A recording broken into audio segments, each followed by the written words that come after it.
Is that good? Hello everyone, my name is Dorothy. I'm an illustrator currently living in Portland, Oregon. Today I wanted to share with you some of my favorite tips that I wish I had known when I first started out with gouache. Right now I think I have 5 tips, but we shall see what happens with this. I'm a super organized YouTube person, so I have some notes over here. These tips are for traditional gouache. There's 2 types of gouache out there. The acrylic gouache, which is essentially a more watery version of acrylic. And then there's traditional gouache, which is a little bit more similar to watercolor, and it has that opaqueness to it. Just to let you know that these tips are kind of more for the traditional gouache. The first tip that I would say is to know your consistencies. So I was taught that there's 4 different consistencies of gouache. Each painting, you would want to work with the lightest consistency to the heaviest consistency at the end of your painting. If you try to paint on top of something heavy with something watery, unfortunately the water will kind of reactivate that gouache. So the consistencies are tea, which is kind of like a tea. It has a lot of water. It's pretty transparent. It's kind of the first layer that you might want to put down, like if you're underpainting or something. Next layer after that might be something more milky. So it's pretty opaque, but it still has a little bit of transparency. If you want to build up layers, like as if you are painting in oils, you might want to add that on top of your tea consistency. After that, there is a consistency that pretty much a lot of gouache painters out there use, which is what we consider cream. It's pretty opaque, you can't see through it. It's a pretty standard, like if you're doing something very graphic or like folk arty, you might use this consistency like all the time. Maybe this is the only consistency that you might use.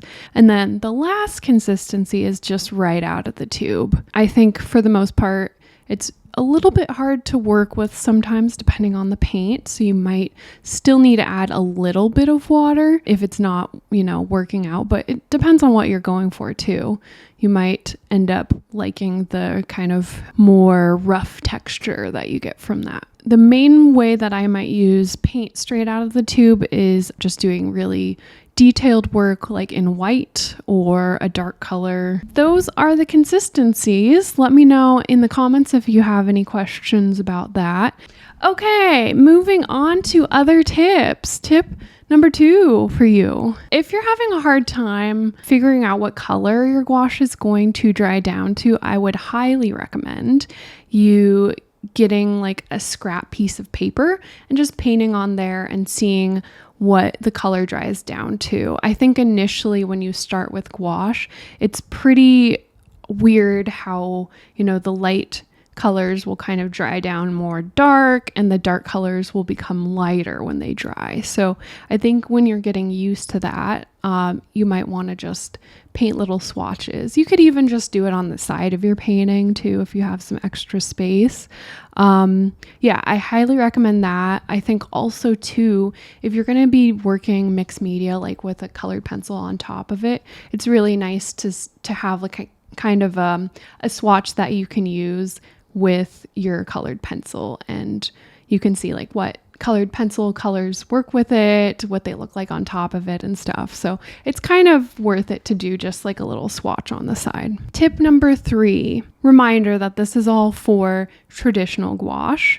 I usually have a lot of paint left over on my palette, and because I don't really want to waste it, gouache is expensive, I usually use it for my next painting, and right now I have a couple palettes with different paint colors in it.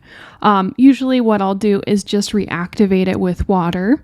The only thing to note with that is you're not really going to get a creamy consistency necessarily with that just by itself. It's more of a watery kind of like what we call tea texture or milky texture even. It's not really going to be as opaque as straight out of the tube. So that's the only thing with that you might need to note. So if you feel like you're not getting that right consistency with dried on gouache, that might be one of the reasons. I do have friends too who will make their own palettes and they're all dried up, and I think they have a lot of pigment in there. That might be a different story, but for me and my palette is, you know, it's not like a huge amount of pigment. It's just a small little thing of paint. My next tip number 4. So setting up your space, I do think it's important to set up your space well. Some of the things that you might need with gouache, obviously a palette or a plate or something where you can mix the right consistency of paint for yourself. Obviously paper and brushes. I have a whole video about my favorite art supplies. I will link it somewhere up here, I don't know. And yeah, you can check out what brushes I recommend. You can watch that after this. I often use a rag to wipe off my brushes if there's too much water on it. I do find that sometimes they aren't as nice as paper towels, but I just kind of have eliminated most paper towels from my life. So that is why I use a rag. What else do I have? Obviously, a cup of water. I think that's pretty important too. And then my 5th tip is you can actually paint gouache on a lot of different surfaces. The cool thing about it is it doesn't necessarily need a lot of water to become fluid. So if you're working, you know, with consistencies that are more opaque, you can paint on pretty much anything. Of course, it's going to potentially flake off, but, you know, I've painted on wood, I've painted on canvas if you really want. It's probably going to flake a little bit.